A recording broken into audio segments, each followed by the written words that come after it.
বন্ধুরা, আজকে আমার রেসিপি ভেজিটেবল পোহা। প্রথমে চিড়েগুলো বা breakfast recipe, healthy breakfast recipe, evening স্ন্যাক্সেও তৈরি করে দেখতে পারেন। প্রথমে চিড়েগুলো ভালো করে ধুয়ে একটা স্টেনারে রাখলাম। রিফাইন অয়েলে চিনেবাদাম ভেজে নিলাম।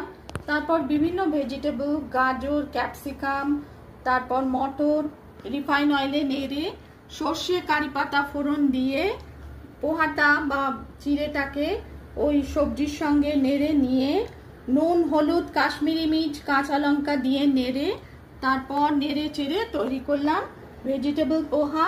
আর নামানোর আগে ঘি দিলাম আর ধনে পাতা দিয়ে গার্নিশ করলাম। রেসিপি পছন্দ হলে লাইক করবেন, চ্যানেলটিকে সাবস্ক্রাইব করার অনুরোধ রইল।